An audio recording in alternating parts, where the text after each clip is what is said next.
High risk pregnancy అంటే ఏంటి? మీరు జనరల్‌గా దాని ఎక్స్‌పర్ట్ గూడా కదా! మీకెలాంటి కేసెస్ ఒస్తాయి? సో బేసిక్‌గా హై రిస్క్ ప్రెగ్నెన్సీ అంటే the complications that may cause to the baby or the mother అనమాట. అంటే లైక్ డయాబెటీస్ కావచ్చు ఇన్ ప్రెగ్నెన్సీ, హుహు. హైపర్ టెన్షన్ కావచ్చు, లేకపోతే ఫీటస్‌కి రిలేటెడ్ కాంప్లికేషన్స్ కావచ్చు, ఐయూజీఆర్, ఎనీమియా ఇలాంటివన్నీ వాటిని హై రిస్క్ ప్రెగ్నెన్సీస్ అంటాం.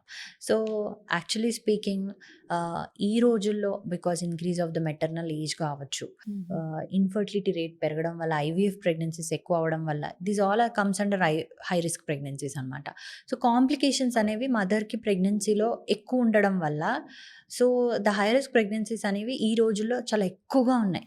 ఓకే. సో ఆల్మోస్ట్ నాకొక 30 పేషెంట్స్, 40 పేషెంట్స్ ఉన్నారు. Next about to deliver in 2 months, 3 months అనుకుంటే దాంట్లో 90% హై రిస్కే ఉంటారు. ఓకే. ఓకే. సో, ఎలాంటివి చూస్తాము అంటే చాలా డిఫికల్ట్ కేసెస్ ఉంటాయి. లైక్ ఎగ్జాంపుల్ ఒక పేషెంట్ వస్తారు. ఐవీఎఫ్ ప్రెగ్నెన్సీతో ట్విన్స్‌తో వచ్చారు. ట్విన్స్‌తో మళ్ళీ ఆ ట్విన్స్‌లో సివియర్ ఐయూజీఆర్ ఉంటుంది.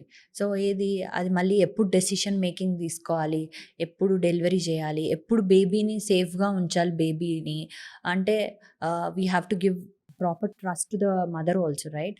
మనం ఎలా హ్యాండిల్ చేయాలి, ఎప్పుడు తీయాలి, ఎప్పుడు సిజేరియన్ ఆర్ నార్మల్ ఎప్పుడు ప్లాన్, ఇవన్నీ అనమాట చాలా ఎక్స్‌పర్ట్‌గా ఆలోచించాలి. Because here we are dealing with the not only mother and also the baby, and these are very important అనమాట. సో, మనం ఆల్మోస్ట్ రోజు మీరు ఎన్ని చూస్తారు అంటే, రోజు అలాంటి కేసెసే ఎక్కువుంటాయి. వెరీ రేర్‌లీ we see when simple normal pregnancy అనమాట.